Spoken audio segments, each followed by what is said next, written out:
Welcome to the Baltimore Breakdown Podcast, featuring your mother's favorite podcaster, Ook, with Cakes Mitchell, baby.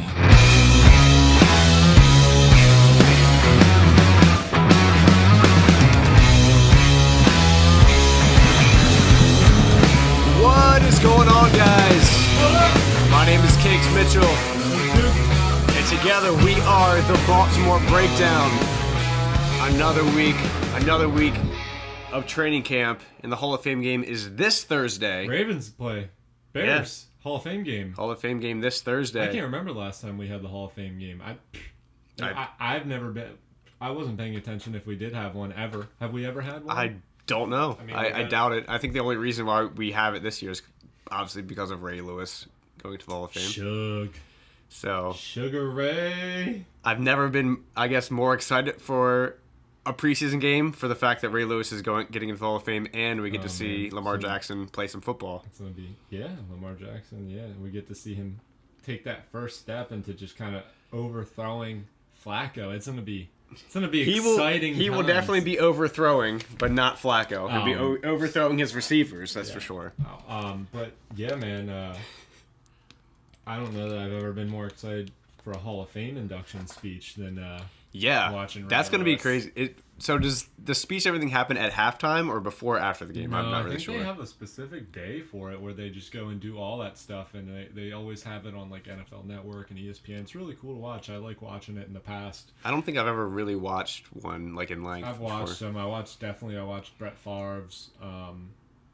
I've watched a bunch of them, man. I like watching that kind of stuff. I like watching the induction ceremonies for baseball, too, which actually I have to go rewatch because they just did baseballs this past weekend. Shout out to my boy, Chipper Jones. Did he finally get in? The Hall of Fame. Did he? First ballot, bud. There you go. No, who am I thinking of? Who's the one that had like the gambling thing and they wouldn't let into the Hall of Fame? Pete Rose. I don't know why I was confusing I don't watch that much baseball. Yeah, obviously.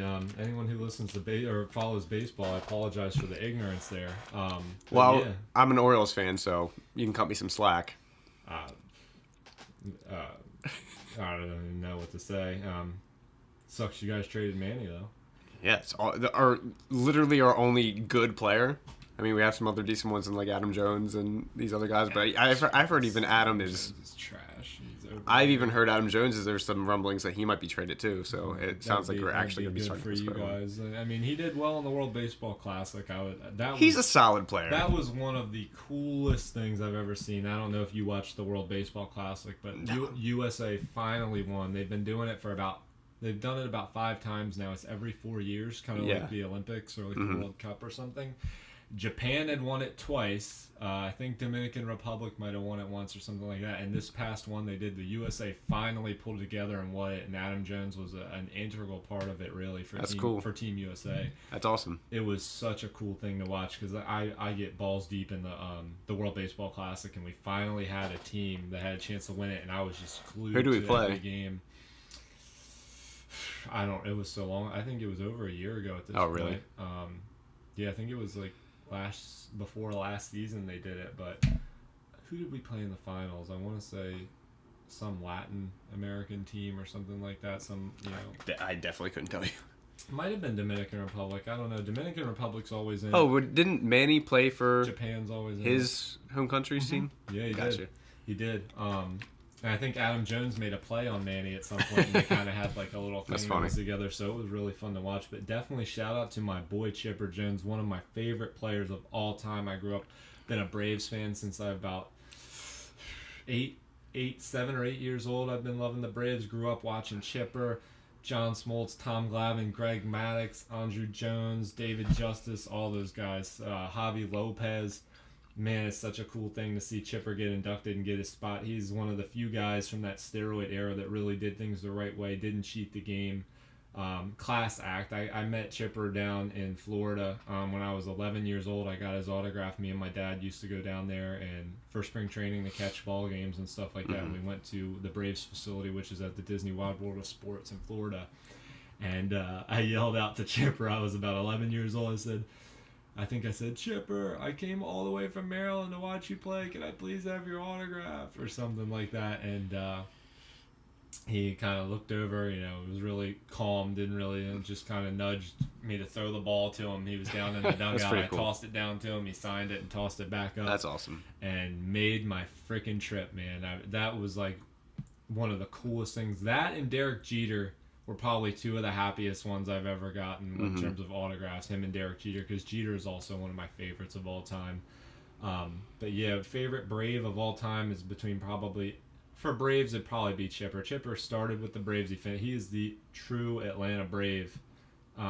Greg Maddux is up there too, but he started with the Cubbies. I mean, he wasn't with the Braves his whole career, but I really enjoyed Greg Maddux too. But shouts out to Chipper. He's in first ballot, well deserved. Did it the right way. Didn't cheat. Didn't shoot needles in his arms or whatever he had to do, and still made it amongst having to compete against people that were doing that. So. Shouts out to Chipper. All right, so we're going to talk about today corner or defensive back Bashaud Breeland from the Redskins met with the Ravens, and it sounded like the Ravens were kind of pursuing him. He had a physical and everything like that. So touch on that, what we think about that. Personally, this can mean one of two things. One, they just brought him in for a physical. From the sounds of it, he's a pretty good cornerback, so I don't think that for the depth that we have there, and Jimmy Smith and Marlon Humphrey and Brandon Carr, that we would sign a veteran like that. I don't think we'd be able to afford it, and we have other needs at linebacker and offensive line where I don't know why we would bring someone in like that. The only thing I can think of why that might be the case is that the Ravens know that someone's about to get suspended, whether that be Jimmy Smith or Marlon Humphrey or Brandon Carr. I don't think that's the case, but that's the only thing logically that can make sense to me, is that they know someone is going to miss some time, maybe for abusing HGH or whatever. So that's the only thing that I can think of. I don't think that we're going to sign him unless that is the case. So, I mean, I don't want to not have more talent on our team. I think it would be nothing but beneficial for us, but it's got to be the right price. For the right player, but I think that he would want more money elsewhere unless he has some kind of ties to Baltimore, make family here or something. Yeah. So, I don't know. What do you think?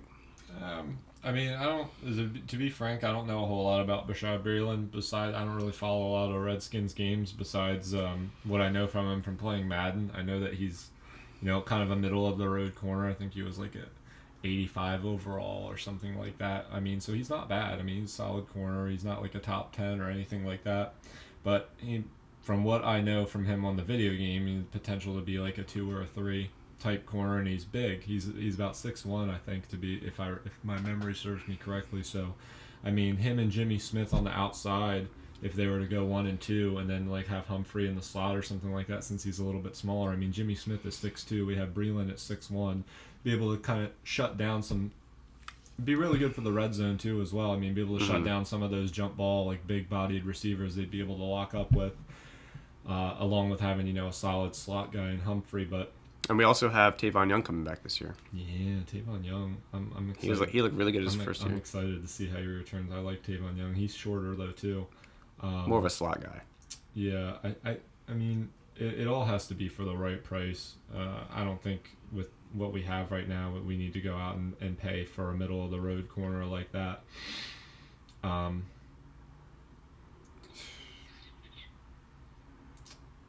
think the money could probably be allocated better elsewhere, unless we were to get him for like a steal or something like that, and unless, like you said, they know something's coming down the pipeline. But if you fail an NFL drug test, you deserve to be suspended for more than 4 games. I think the lack of intelligence that you need to fail an NFL drug test, I'm pretty sure they tell you when you're getting tested.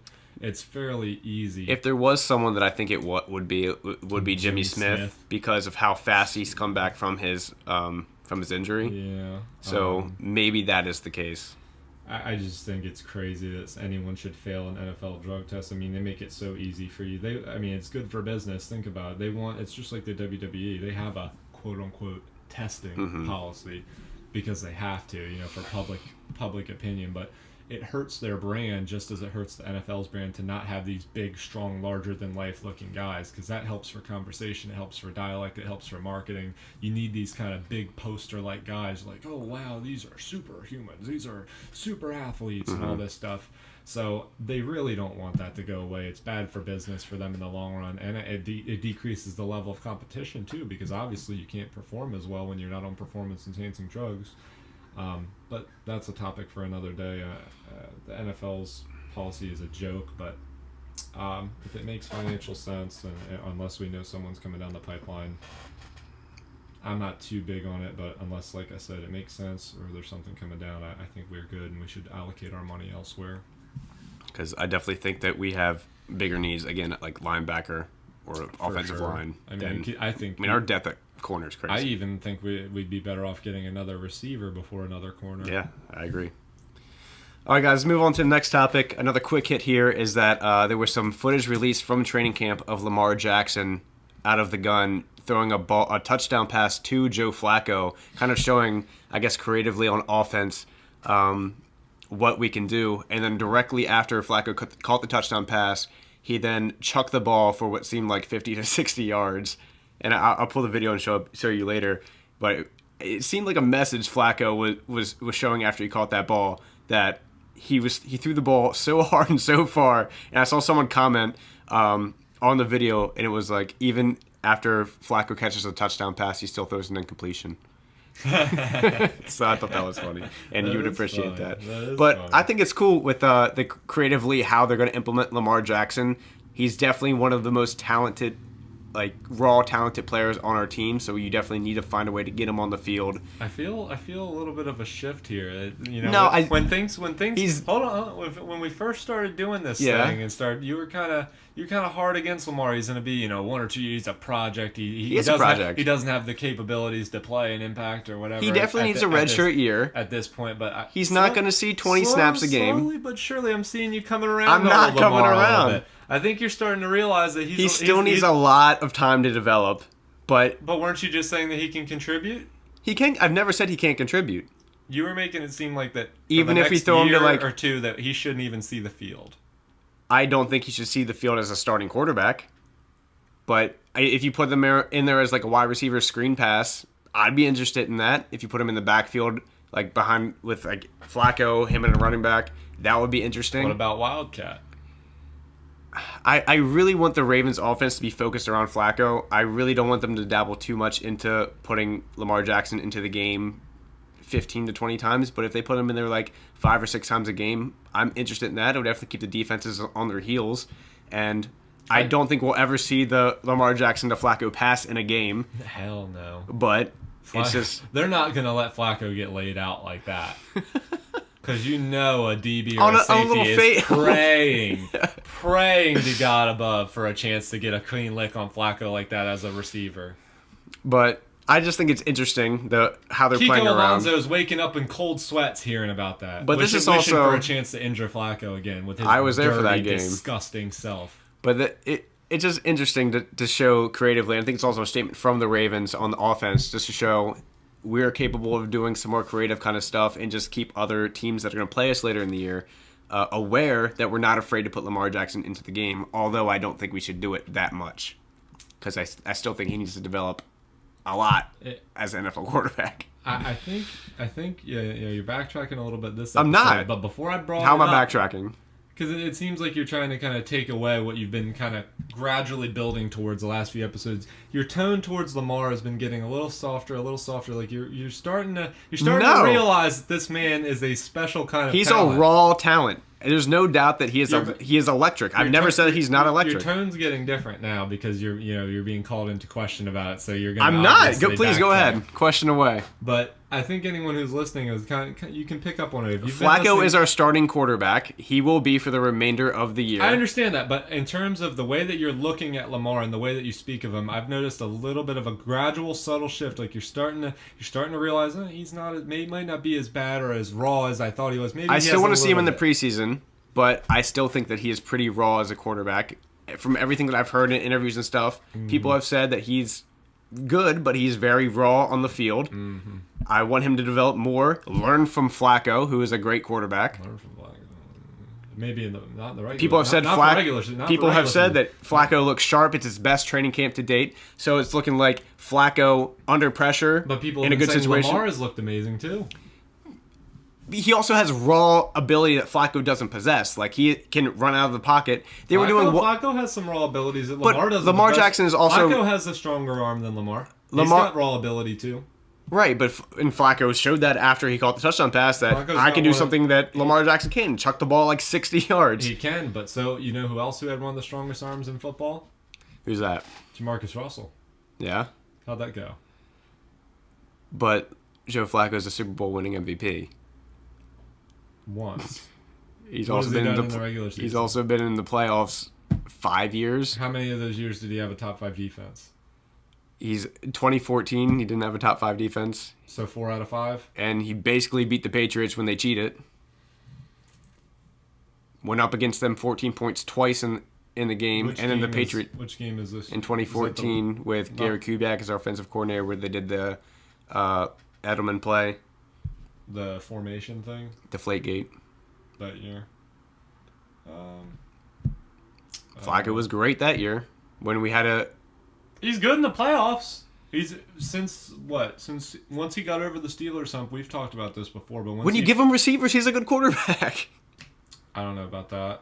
He's just good in the playoffs, but in the regular season, he's below average. Okay. But at best, below average. At some points, he's throwing to punt returners.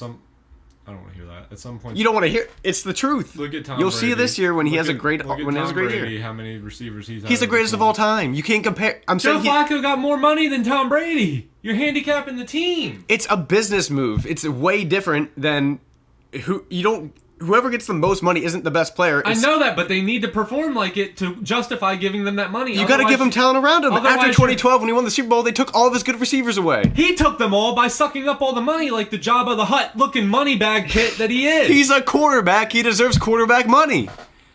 How can you justify him deserving more than Tom Brady or the Ravens were handcuffed? Drew Brees or anyone? The Ravens were handcuffed. Tyrod Taylor just took the Buffalo Bills to the Pro Bowl in the first time in years. We just got a quarterback, build an offense around a pocket passing quarterback. We're not going to change our offense to fit Tyrod Taylor, a scramble quarterback. We'd rather handicap our team for 5-6 years and give a man $120 million. You take a chance that he's the real deal. McDonald's and not care about winning games. How did they know that before they signed the deal? You got to take a chance on the quarterback that won you a Super Bowl. You got to go off your track record, not off one anomaly. Flacco was in the playoffs every year up until that point. And he didn't perform. In the playoffs, he did. And the Ravens... No, he didn't. Not all but 2 times. At that point, since he won the Super Bowl, he performed in that playoffs and the playoffs before. He was on the team that won a playoff game every single year since his rookie year. He had choked. How many years had he been in by 2012? When was the rookie 2008, year? 2009, 2010, 2011. All those years, but 2012 and 2011, he either choked to Pittsburgh or New England or whoever. And also was a young quarterback. And had the game-losing turnovers in multiple games. Also was a young quarterback. Picked him. Troy Polamalu strip-sacked him. So you're expecting a rookie quarterback to have all of these... Mark Sanchez didn't. He's one of the worst quarterbacks to ever live. But Joe Flacco, his third year and fourth year, was 1 game away from the Super Bowl, should have been in the Super Bowl his third year, and 2012 won the Super Bowl. So what are you talking about? Third and fourth, that's more than... He had more than 2 years before he started making runs. It was more than 2 years. 2008, 2009, 2010, he did not. Are you sure his rookie year? I think he was 2006 was his rookie year. 2008 was his rookie year. Look that up. Absolutely. So he'd only been in the playoffs 2 times before 2011? 2008, 2009, 2010. 1 game from the Super Bowl, won the Super Bowl, lost his receivers, Gary Kubiak. 3 years. 2008, 2009, 2010. I knew it was more than 2. So it's 3 years. So he blew it the first 3 years, and then he won 2, and then we haven't been since. Been what? In the playoffs? 2014 we're in the playoffs. Yeah, but we... And we should have been in the playoffs in 2016, 2017 because Flacco put us in the position to go to the playoffs those last 2 years. In one game he did, yes, but in the entire body of the season he performed below average and really cost because he us was a throwing chance. to punt returners. No, because he's when your number one inadequate. receiver is Michael Campanaro, you have an issue. Because he's mediocre, because he doesn't make good decisions, because we will see this year. Because he's king check down. Who was our best receiver last year? Last year?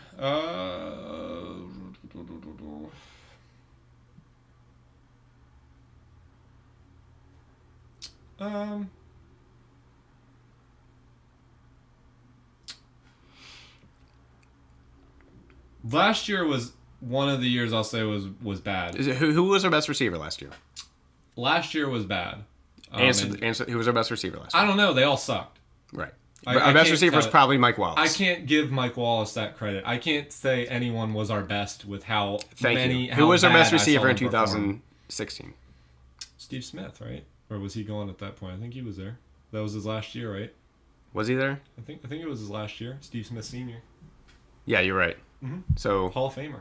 right. Amazing. End of Still career. could have Last played, year of his could have career. played 2 more years. He was still Probably playing at a high should've, level. I because- wish he would have. I wish we would have because we had no we would help. have made the playoffs if we had Steve Smith Sr. last year. We would have made the playoffs if we had a good receiver a Hall of Fame receiver. at the end of his career. Hall of Fame receiver is a little bit different than a good receiver. A Hall of Fame receiver in his last year of That his was career still playing at a very high level. because he had a good quarterback throwing to him. Jesus Christ. He was playing at a high level with Cam Newton. Cam Newton's a good quarterback too. Oh, he is. I Yeah. thought you had said Cam Newton's not a good quarterback. You've told me that in the past. When have I said that? When you said that. I don't think he's a great quarterback. He's a good quarterback. He's been in the Super Bowl. You can't make the Super Bowl and not be somewhat of a good quarterback. He got beat down in the Super Bowl. He did get beat down in the Super Bowl. Wouldn't even dive after the football. He got so beat up. He was scared to go after the football. Those Broncos messed that boy up. But you show when Flacco has talent around him, whether that be Derek Mason, He had whether talent that around him his first 3 seasons. he was a young quarterback too. You can't expect someone to be in the prime. Mark Sanchez, Dak Prescott. Who else we got? There are Russell exceptions, Wilson. but you also have to let quarterbacks develop. There are quarterbacks that do well early and then Ben don't show up. Roethlisberger. 15-1 his first year, second year won Ben the Super Bowl. Roethlisberger is a Hall of Famer. Flacco's not. But Joe Flacco got more money than Ben Roethlisberger. It's different because that's a business move. That's a decision. It's a bad business move to handicap your team with a mediocre, below average regular season The Ravens quarterback. have never had a good quarterback, so when they had one, That doesn't mean that you overpay and handicap the team. you had to. No, you had Tyrod Taylor. You're taking a risk that he is going to be a good quarterback. That's a bad risk based off one flash in a No, pan. it's not. Yes, it is. 2012 and 11, 2 out of 5 years he performed 2 well. out of 5. Right. But look at the regular season. and You he can't was- just ignore the regular season. But he was in young. 2012, the year he won it, his regular season might have been one of his worst ones. He was abysmal. In 2011 and 12, he was going up. Not in the regular season. He was abysmal. But he's a winner. Joe Flacco's a winner. He's had a top 5 defense almost every year that he played up to that point. In 2012, he did not have a top 5 I defense. said almost. Okay, so 4 out of 5 if the defense years. carried him 3 years, Flacco certainly was a huge hand in winning those games in 2011 and 2012. And you could also make the argument that is not a foreign or not a bad argument that Joe shouldn't even have won the Super Bowl that year, but Raheem the Dream Moore cost his team the Super Bowl after Peyton Manning had a 40-plus touchdown season that they probably would have gone in there and beat the 49ers. Peyton Manning is a better quarterback than Joe Flacco. I don't know what you're saying. But what I'm saying is Flacco he could have potentially not won that Super Bowl. We got bailed out of that game. And, as much as I'm glad that it happened, to delude reality and think that that wasn't a fluke, that Raheem Moore absolutely misplayed absolutely that was a ball. fluke.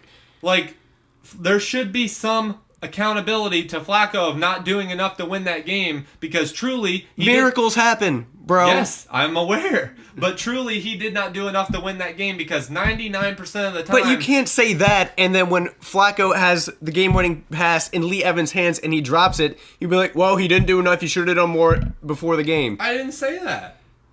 Flacco did enough to win that game. We just talked about this a few podcasts ago, and you said that he didn't because he should have done more in the past couple quarters. He should have probably, but he did enough to win that game. That is exactly not what you said a few podcasts ago. I don't know if I recall that. I will pull it up. You'd have to, because I don't know if I recall that. No doubt that I will. But anyway, you can't pay someone $120 million based on 2 good playoff runs with 0 good regular season runs out of 5 seasons. You can't handicap a First team 3 like years. Let me say this without you interrupting, please. First 3 seasons, made the playoffs, defense carried them. I get it. 4th year, supposed to be contract year, but he had the extension. Made the playoffs, basically went to the Super Bowl if Lee Evans caught the ball or Cundiff made the field goal. How do you do in the regular season? Let me finish. 2012 won the Super Bowl. Right? How do you do in the Super regular Bowl? season? Let me finish. Super Bowl MVP. If you're Ozzie Newsome, never had a good quarterback in the franchise in 15 years. You're met with a point. Your quarterback, Super Bowl MVP, just won the Super Bowl. Never had a good quarterback in the history of the franchise. Contract year. You have this quarterback projecting upwards, and you're like, I have to make a decision. Are we starting back to square one with Tyrod Taylor? Don't know how he's going to perform in a regular season. Or we take Joe Flacco, take a risk on this quarterback that proven that he can be a great quarterback, has shown it in the postseason.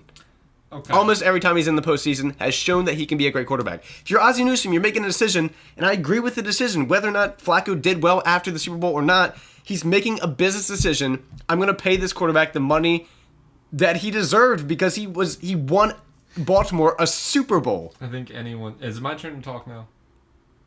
Yes, you can go ahead. I think anyone in analytics would acknowledge that was a poor business decision. If you look at a body of work or a body of numbers, you said he's trending upward. He was trending upward. Now, is trending upward a consistent growth, or is it one hot point to where it then reciprocates But he's back? hot. He was hot in the postseason. For, what's that, 4 games? How did the 16 in the regular season go? And then how did he follow that up in the regular season after that year? Even if I'm a general manager and I have a quarterback that That's I know... not growth. That's called hot. If I'm a general manager, I see a quarterback that I know is going to perform well in the postseason, I would pay him money. $120 million? If he's showing that he can be Super Bowl MVP caliber of a quarterback, absolutely. You got to get there. And he won it. You got to... How many times has he been there since? The Super Bowl? No, to the playoffs. 2000, they took away everything from him on offense. Why? Oh, really? Why is that? Oh, they didn't have any freaking money. But we can pay all these other defensive players. Brandon Williams got a huge contract. You gotta pay someone. You gotta pay your quarterback. You gotta pay other players too. There's a saying. There's two kinds of teams in the NFL: those who have a franchise quarterback and those who do not. And we don't have one. And we have one. No, we don't. Joe Flacco. No, we don't. We have someone who has handicapped our team to the point that we should volunteer for the Special Olympics. We're so handicapped. It's ridiculous. Because you don't give him talent. We can't give him talent. We can. We have no money. We gave him Steve Smith Sr. Yeah, we got him on a steal. Right. We get these steals. Because we got him on a steal because one of Ozzy's old wide receivers actually worked. Ozzy loves signing these old decrepit wide receivers, but Steve Smith... What do you mean one actually worked? Derek Mason, Anquan Bolden. Anquan wasn't that old when we signed him. He was about 28 when we got him. Let's see. Oh, I'm positive on this. He's 28, and when he left us, he might have been about 31. All right, let's look up Anquan Bolden age first. Yep. 37. Yep. So we got him in what? He left in 2012. He's 31. Told you. But back in the day, that's an older receiver. Huh? Isn't that not an older receiver? It's older. It's not as old as Steve Smith was. Back in those days, you never heard about 35-year-old receivers. He wasn't 35 then. Are you talking about? I'm saying that 31. He was 31 when he left us. Right, but 31 as a receiver back then was considered old. Not as old as it's considered today. But back when you're making business transactions to get receivers, that's considered a lot less valuable at 31 than it would be at 31 today is like not that old. But back in 2011, 12. I think it's worse today. I think the young guys, there's not many receivers that can play at that. There's maybe a handful that are successful at that age. Antonio Brown, Julio Jones, Calvin Johnson. Larry Fitzgerald. Larry Fitzgerald is a freak. That's really the only ones. Think of anyone else over 30 that's been productive really at receiver. Steve Smith was great. I'm talking about that's still in the league. I'd have to look it up. Steve Smith was, yeah. But it's not many. It's not many. What brought us to that Anquan Bolden thing? What were we talking about? That when you give Flacco, we were talking about the salary cap and how you said Flacco took all the money, but I'm saying if you give Flacco decent talent around him, he can perform well. You can't just give him Steve Smith and then nothing else on offense. But when you suck up all the money, the salary cap is so big now. It becomes your responsibility to carry the team. You shouldn't have to have all this around you. If you're going to take all that money, you have to take us there. You've got to get it done. You've got to earn your money. You need to chill out, dog. The NFL salary cap is $177 million. I think the quarterback being the most important And he took up 120 over, what, 6 years? So how much is that? But how much? He's only making upwards of like, I think this year will be the most. But in the past, he only made like 16, 17 a year. That's not crazy, considering that's the he was the highest paid in the league at one point. Yeah, but that's the most important position on the team. But Joe Flacco is not even close. He's not even top 15 quarterbacks in the NFL. He is when you give him talent. Bull butter. Bull butter. I cannot let you lie to the American people. We will like see that. And we've proven that we can get decent receivers at an affordable price, like we did this season. Crabtree. Crabtree's not decent. He's old. Willie Snead. John Brown. They're younger. Right, and we've proven that we can afford players like that, having Joe Flacco sucking up all the money in the year that he's making the most. They're not that great of receivers. They're middle-of-the-road guys. These guys... But we haven't had middle of the... We've been throwing to punt returners. They're not even number 2s. Michael Campanaro is a number 8 on most teams. Campanero's a solid player, dude. Because we've had to force feed him the ball. No, he's a solid player. He's a solid player. He's underrated. hurt. He's underrated. Dude. He's hurt 90% of the time. He's underrated. You're crazy. I think Michael Campanaro, because of his stature and complexity, he's underrated. Stature, he's hurt every game. That's because he's laying it out on the line, giving it out for his team every game. He's a good player. His toe looks like a Rubik's Cube, dude. Yeah, that's because he puts it on the line for us. He's a good player. He's a hard player. How's he a good player when he's only had a sample size of like 12 games? So how is Andrew Luck a bad player when he's always hurt? I'd turn that up against you since you're anti-Andrew Luck. How am I anti-Andrew Luck? You've always said Andrew Luck's overrated and sucks. I don't think he's as great as people hype him up to be. People act like he's the second coming of Tom Brady or Aaron Rodgers. Should have been. But he's not, because he's hurt. Because he can't be on the field. It's not his fault, though. Your best trait is availability, and when you can't be on the field, you can never be great. So, best trait is availability. We don't have the money to get receivers to be available or anyone else. We just did. We don't need the middle of the road. We've never had middle of the road. We've had receivers. None of those receivers can take over a game like an Antonio Brown, a Julio Jones, even a Juju Smith-Schuster has shown he could take over a game at some point. We don't have any receiver that can take over. We haven't given them an opportunity to prove it yet. Baby, look at that. They had Drew Brees. Willie Snead never took over a game with Drew Brees, one of the greatest quarterbacks that ever lived. He was behind on the depth chart. He still had opportunities when other guys got hurt. He had a chance to step up. But Flacco hasn't even had these middle-of-the-road guys to throw to. Sure he has. Bashaud Perriman. Been hurt. Chris Moore. What? Mike Wallace. Okay. Had a bad year last year. Who else do we have? Macklin had a bad year last year. He was hurt. Last year is the only one that I'll give maybe. What other? Even when Steve Smith was on the team, he was the only reliable target. I only give him a pass in the sense that those guys suck. I don't give him a pass to the fact that you take $120 million, you've got to be the guy. He's a quarterback. He's going to get paid quarterback money. No, he's not. Who gets paid? Not every quarterback gets them. When you win a Super Bowl, yes, you do. No, they don't, dude. Trent Dilfer won a Super Bowl. What happened? He didn't pay him the max. He wasn't the Super Bowl MVP. He didn't pay him the max. He didn't throw 11 touchdowns and 0 interceptions for the postseason run. You didn't say that, though. You just said, but he won the Super Bowl. You didn't say, you didn't put Let me rephrase. Let me rephrase rephrase to tell you the truth. Yeah, rephrase it. He threw 11 touchdowns and 0 interception, was the Super Bowl MVP, and was the reason we won the Super Bowl. He's lucky we got there thanks to Raheem the Dream Moore. But he got there. He better send Raheem Moore checks in the mail every month for the contribution that he made to his family's life and his going to that one play and one play is one of the worst plays in NFL history. That's fine. Miracles happen. It's been proven time and time again. But Flacco did nothing to earn that. He did not earn that win.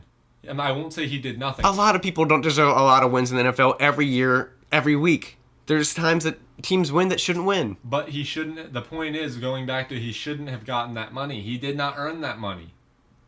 He earned the money. No, dog. He didn't. He has not performed consistently. He had in the postseason, which is what matters. 2 flash in a pan postseason seasons out of a whole career does not deem you to be paid. And when the Flacco top quarterback in the NFL puts us in position to make the playoffs the last 2 years, I can't. Last year should have took us to the playoffs. He did enough. The year before that, His on regular Christmas. season was horrible. But he's doing enough to take us to the playoffs. No, he's not. His regular season, he did enough in 1 or 2 games. His regular season was trash. But when it comes down to the wire, when he has to win a game, he does enough to win the game.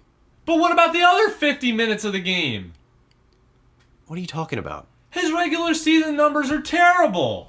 But he does enough almost every year to take us in position to go to the playoffs. And we know when What? he gets to the win. He's below average. The only years he did How not. is below average deem you to be have done enough to make the The playoffs? only years he did not deserve to be in the playoffs after his Super Bowl year was 2013 and 2015. Even the years he went to the playoffs, he didn't do it. He had one above average season, and it's just barely above average. One out of how many? 2008? So what's that? Almost 11 years at this point. Keep in mind, 10% above average rate. Keep in mind, last year at one point he was throwing to punt returners. I don't care who you're throwing to. You're making $120 million. You gotta find a way to lead the team. You gotta be that guy. He's doing Leads us enough into with what he's given. Yeah, he leads us into the bowels of obscurity. We went 9-7 last year throwing to Michael Campanaro. He has $120 million. You gotta get it done. And if not... He did. He got it done. No, the he defense didn't. choked. No, the he defense didn't. choked. He got it done for 1 or 2 games. That's not enough. We gotta move on. You're gonna get me evicted. This all day. You're gonna get me evicted. Well, rightfully so. Someone shouldn't house you with this kind of delusion. They should be worried about you contaminating the rest All of right. the facility with these Moving on to the crazy next thoughts. topic with your delusion. Right. The rest of training camp. What do you think about it? Moving on to our third topic. You go first, man. I went first the first 2 times, but I'll take it again. Yeah. I'm excited. People have said Flacco has looked the best in this training camp. It's been his best training camp. He's motivated. He's under fire. He's ready to perform so well for the team. Can't wait for that. Receivers have looked great. They said Crabtree looks great. Willie Snead has really impressed a lot of people in training camp. Really excited to see him mesh. And John Brown, the speedy receiver, which Flacco needs in the offense to take the top off the defense to show that he can have a huge arm. They've connected on some big plays, so really excited. And the defense, I think, is going to be even better than last year by the looks of things. And no big injuries have happened yet. So excited for the Hall of Fame game and see how much we show, and excited to watch Lamar Jackson play a little bit.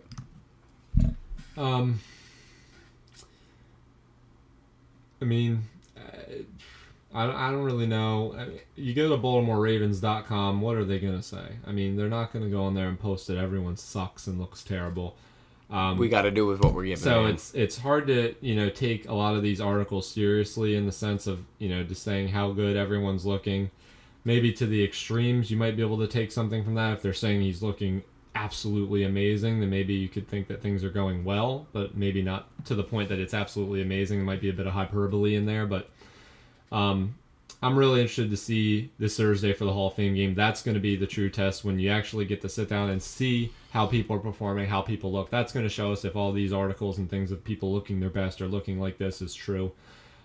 That's going to be when things are going to reveal themselves out on the field. So I'm excited to see that. I think a lot of that should be taken with a grain of salt too, because I don't think we're going to show even a glimpse of our playbook, and I think we're more concerned about people not getting hurt. I'm just saying the way people are moving around, how people look, how they're flowing, how the offense is flowing, the chemistry that we have, the way that the new team is gelling. I think you can really learn a lot, even if you don't delve too deeply into the playbook, and you can see how people react. I just really hope Lamar Jackson Jackson doesn't get hurt. You can see how Lamar will react, to NFL defenses, and I think he'll react brilliantly. But, I mean, we'll see. I just hope Marty tells him not to scramble, because my biggest fear is that he's going to try to impress a lot of people, which he should try to do. He should, yeah. But I think I'm just terrified he's going to scramble out of the pocket and just get mowed down by a rookie, someone trying to make the team. I mean, the way you're talking about, that'd be a good thing for him, because then he would have to be forced to sit and wouldn't be able to play. Well, I think he should sit, but he needs to be available to take reps. He's not going to be getting much reps if Joe's the first-team quarterback. In practice. Joe's going to take all the reps with the first team. But he still needs reps in practice and learning from coaches. There's a lot more to it than just taking reps with the first team. I don't know. I'm really waiting to see what's going on this Thursday, and then I'll have a hotter take for that. But that's what I got for now. All right, well, I'll let you lead the next one. This is just T.O. with the Hall of Fame. We'll run through these pretty quickly because I think we're about the 40-minute mark. Yeah. So T.O. would come out and, he'd announced this for a while now, but he's doubling down. He's sticking with it that he's not going to attend the Hall of Fame ceremony in Canton, it is? Yeah, Canton, Ohio, for the induction ceremony. He got voted in. This was his third try in. He got denied on the first ballot, denied on the second ballot, and they finally put him in. Some people may say he's being a bit petty by not showing up to the Hall of Fame ceremony. Man, I don't know. I'm a little bit torn on this. I think that part of me understands and relates to T.O. People kind of typecast him as this problem child and things like that, which he very well may have been at times. He may have been a diva at times, and I think he's acknowledged that at times too. But I think I'd be pretty pissed off, man, if I was behind Jerry Rice in almost every statistical category there is, and I wasn't a first ballot Hall of Famer. I mean, that's what the Hall of Fame should come down to. It should come down to numbers. The only way people should get excluded from the Hall of Fame is if they were criminals. If someone was a criminal and there's criminal offenses, then I think that's probably not the type of people you want to be honored and remembered forever if people have committed serious crimes. Mm-hmm. But T.O. didn't have any of that stuff. He didn't get in trouble off the field. All he did was maybe be a little bit eccentric and maybe be a bit of a diva at times and cause a little bit of stirrance in some locker rooms. But that didn't preclude the numbers that he was able to put up and the production that he was able to put up on the field. I think it's absolutely absurd that he wasn't a first ballot Hall of Famer. I'm not a Cowboys fan. I'm not a 49ers fan or anything like that. So I'm not coming at this from a biased position. I'm just going strictly from what I saw. T.O. is one of the best receivers that ever lived. He is top 3. Jerry Rice, Randy Moss, and him. He is that damn good. He deserved to be in the first ballot. If I were him, I'd be upset too. You know, you put in a lot of hard work, a lot of sacrifices through this journey of football and put a lot on the line. Your health, your time away from your families, whatever life you may have if you're that dedicated, which I'm sure T.O. was, because he came out of nowhere. He came out of Tennessee, Chattanooga.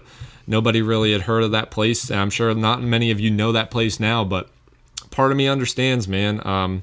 Do I think that he may regret it moving forward? Maybe, but in the heat of the moment, I can't say that I wouldn't make the same decision. I think it's absurd that he didn't get in on the first ballot, and may or may not be the best decision, but I understand it. Yeah, I think I'll be pretty quick with my response, but I think T.O. should have been a first ballot Hall of Famer. What do I think? Yeah, I think he should have been. Do I think he should go to the Hall of Fame induction? Yeah, I do. Do I understand why he's not going? Yeah. But should the Hall of Fame not honor him because he's not going to be there? No, they absolutely should. I think they should still honor him too. Absolutely. I mean, it would be so disrespectful. I think they've come out and said that they weren't going to, right? Yeah, they did.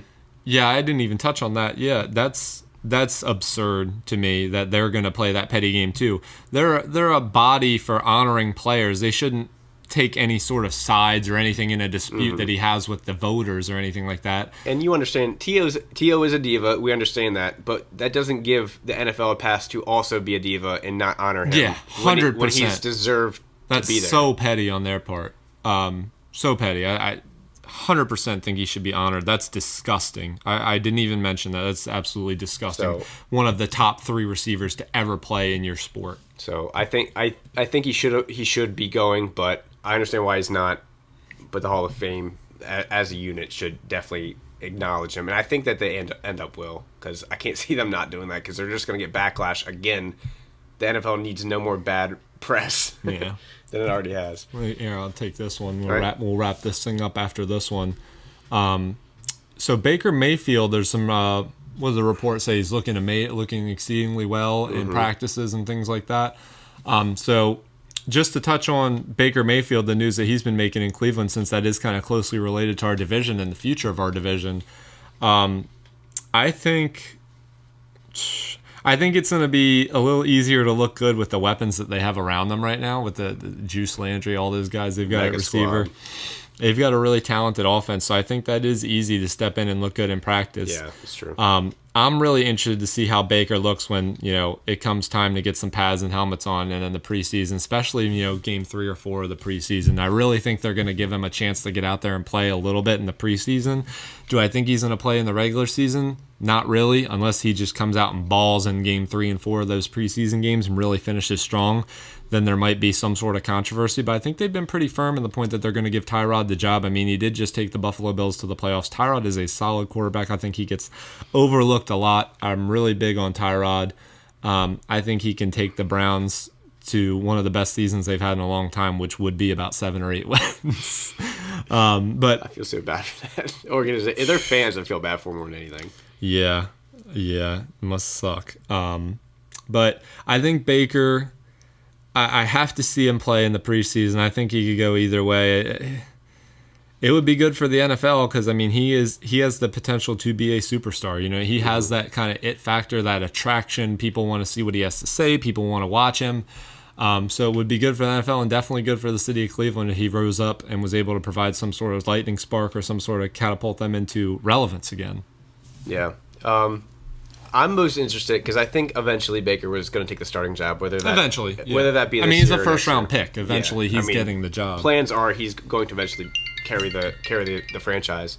What I'm most interested in is after he becomes the starting quarterback, I want to see him perform because I think he's going to start off really hot. I'm interested to see how he's going to react to after he has his first big slump. Once defenses figure him out. Yeah. That so whether that be slump. a sophomore year. Yeah. So I think that's really the true test of a quarterback is. Like first year you can do really, really great. I remember even Nick Foles had like a great first year. They were big on Nick Foles. Philly was really big on him when they first brought him in. I remember that. And then he even had that one touchdown. He threw 7 touchdowns, tied the record. And then Ed Reed pick-sixed him for about 108 of them things, boy. But and then he kind of had a slump, and then finally found his way back when obviously won the Super Bowl with the Eagles, but as a backup quarterback. But I think it's a true test of a quarterback after you go through the slump, which is kind of inevitable with every quarterback, and see how he reacts to that, and see how Cleveland as a whole city reacts to a quarterback not doing well. I think they're going to have a long leash with him because they've been so bad. They're just going to cling on to any sort of hope that they have. So I think he'll get every opportunity to be that guy. Yeah. All right, well, I guess that wraps up everything for today, guys. Thank you so much for tuning in. This is the Baltimore Breakdown. You can follow me on Instagram, Twitter, whatever, just at my name, at Cakes Mitchell. Definitely leave it in the comments. And the YouTube. And YouTube, yeah, you can follow us at just Baltimore Breakdown. We got a couple, I think like 30-some subscribers now. So if you are watching on YouTube and if you watched all the way to this point, below in the comments, just say what's up, leave a comment or question or whatever, and we'll try to get to it on the next podcast. And if we get enough of you leaving questions, we'll definitely make that a segment, just answering a couple of your questions. Yeah, we're definitely down to answer questions. We love the feedback and love to be able to talk to what you guys want to hear us talk about. Cool. Well, thank you guys so much. This is the Baltimore Breakdown. See you next Monday. We're out!